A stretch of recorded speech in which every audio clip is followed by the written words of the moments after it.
শুভ সন্ধ্যা। আজকে আবার আপনাদের সামনে হাজির হলাম। কয়েকদিন ধরে আমি গণিত ভীতি সম্পর্কে ধারাবাহিকভাবে আমার ভাবনা চিন্তা আপনাদের সামনে উপস্থাপন করেছি।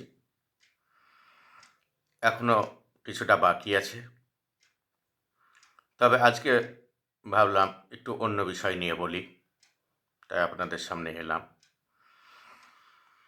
গণিতের সঙ্গে আর একটা বিষয় যেটা ছাত্রছাত্রীরা খুব কঠিন মনে করে, সেটা হচ্ছে ভৌত বিজ্ঞান। নিচু ক্লাসের ক্ষেত্রে ভৌতবিজ্ঞান আলাদাভাবে ভাগ করা নেই। জীবনবিজ্ঞান এবং ভৌতবিজ্ঞানকে একসঙ্গে রাখা হয়েছে। পরিবেশ ও ভাবনা এরকম নাম দেওয়া হয়। তা 9 ক্ষেত্রে 9 থেকে অর্থাৎ ভৌতবিজ্ঞান এবং জীবনবিজ্ঞানকে আলাদা বই হিসাবে সিলেবাসে অন্তর্ভুক্ত করা হয়েছে। তা ভৌতবিজ্ঞান নিয়েই আজকে বলি। দেখুন, 9টাই প্রথমে বলি। আমরা অঙ্ক বলেছি। অঙ্কের সঙ্গে ভৌতবিজ্ঞানের নিবিড় সম্পর্ক। অঙ্কে দুর্বল হলে ভৌতবিজ্ঞানেও দুর্বল হবে, মাথায় ঢুকবে না। আর অঙ্কে যদি সবল হয়, ভালো লাগে, ভৌতবিজ্ঞানও ভালো লাগবে। তবে ভৌতবিজ্ঞানে খুব একটা অঙ্ক নেই, 2-4টে অল্প অঙ্ক থাকে। তা অঙ্কের মতো অত দীর্ঘ সিলেবাসও নেই এখানে, সিলেবাসটা অনেক ছোট। তা যাই হোক, আমি একটু গণিতের হিসাবে ভৌতবিজ্ঞান কীভাবে আয়ত্ত করা যায় সহজে সেটাই বলবো। দেখুন, ক্লাস 9 বইটা যদি আমরা দেখি, লক্ষ্য করব 160 থেকে 170 পাতার মধ্যে বইটি তৈরি করা হয়। সরকারি নিয়মে বইয়ের একটা নির্দিষ্ট পাতা থাকে, 10% রিল্যাক্সেশন থাকে, যার মধ্যে বইটি তৈরি করা হয়। তার ফলে সব লেখক সব অধ্যায়কে সম্পূর্ণভাবে বা ভালোভাবে সাজাতে পারে না। কিছু কিছু ঘাটতি থেকে যায়। কোনো লেখকের কিছু চ্যাপ্টার ভালো থাকলে অন্য কিছু চ্যাপ্টার দুর্বল থাকে, কারণ যেহেতু একটা নির্দিষ্ট পাতার মধ্যে বইটিকে সম্পন্ন করতে হবে। তাই 160, 68, 67 এরকম দেখেছি, বইগুলো ওরকম পাতার মধ্যে থাকে। এর মধ্যে কিছু অনুশীলনী থাকে, যেগুলোকে বাদ দিলে মোটামুটি বইটা 150 থেকে 160 পাতার মধ্যে সম্পন্ন হয়। কত বললাম? 160 থেকে 150 থেকে 160 পাতা অনুশীলনী বাদ দিয়ে। তাহলে আমরা যদি ধরেই নিই 160 পাতা, আমাদের হাতে বছরে কত সময় থাকে? 365 দিন। 365 দিনের মধ্যে কিছুদিন স্কুল শুরু হতে দেরি হয়।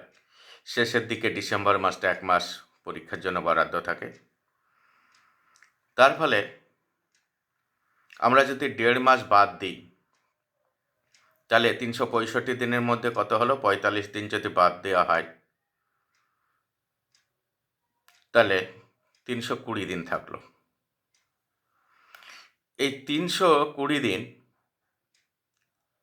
দেখুন 160-এর দ্বিগুণ হয়ে যাচ্ছে। অর্থাৎ এক পাতা ভৌতবিজ্ঞান পড়ার জন্য আমরা সময় পাচ্ছি 2 দিন করে। বুঝতে পারলেন তো? 1 পৃষ্ঠা ভৌতবিজ্ঞান পড়ার জন্য, আর আমরা বলেছিলাম প্রতিদিন 1 ঘন্টা করে ভৌতবিজ্ঞান পড়তে হবে।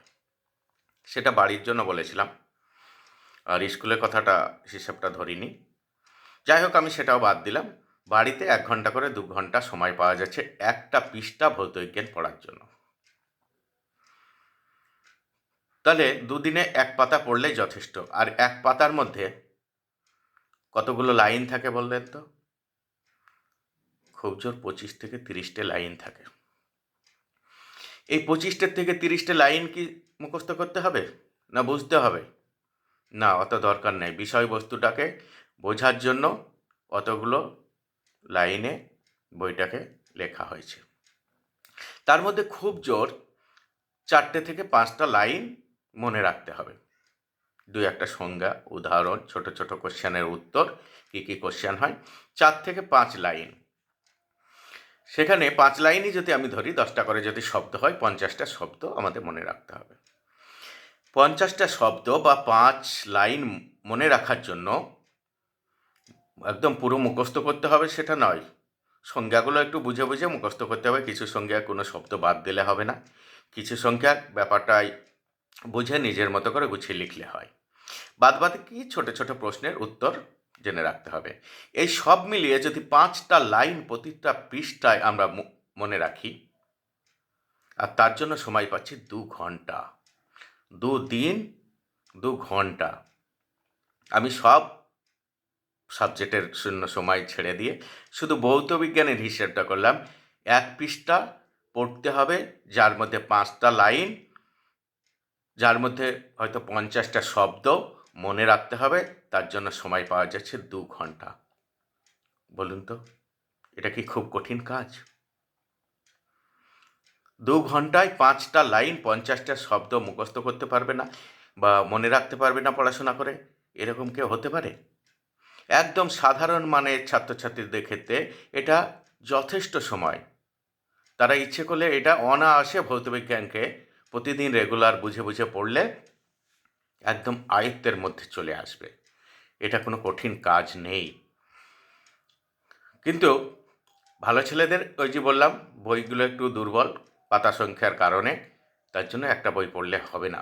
সাধারণ মানের ছেলেদের একটা বইকে আয়ত্ত করার পর তারাও ইচ্ছে করলে রেফারেন্স বুক কিংবা যে নোট বই বেরোয় বিভিন্ন, সেখানে অনেক বিস্তারিত অনেক এক্সট্রা প্রশ্ন থাকে, সেগুলো আয়ত্ত করতে পারবে। সেগুলো আমি কিন্তু সাধারণ মানের ছাত্রদের প্রথম হিসাবটা বললাম। 2 ঘন্টায় 5টা লাইন, 50টা শব্দ মুখস্থ করলেই ভৌতবিজ্ঞানকে আয়ত্ত করা যায় এবং অনায়াসেই 60 থেকে 70 নম্বর কমন পাওয়া যাবে। আর ভালো ছেলেদের আরও অতিরিক্ত বই পড়তে হবে, অতিরিক্ত নোট বই পড়তে হবে, একটু কোশ্চেন ব্যাংক ব্যবহার করতে হবে। তাহলে আরও কিছু এক্সট্রা যে কঠিন কোশ্চেন থাকে সেগুলোও উত্তর করতে পারবে। তার ফলে তারা 100-র মধ্যে 90 থেকে 100-র মধ্যে ইচ্ছে করলে নাম্বার পেতে পারে, কোনো রকম অসুবিধা নেই। তাই এইভাবে ভৌতিক জ্ঞানকে এগিয়ে নিয়ে গেলে সাধারণ থেকে উচ্চ মেধা সম্পন্ন সমস্ত ছাত্রছাত্রীর সুবিধা হবে বলে আমি মনে করি।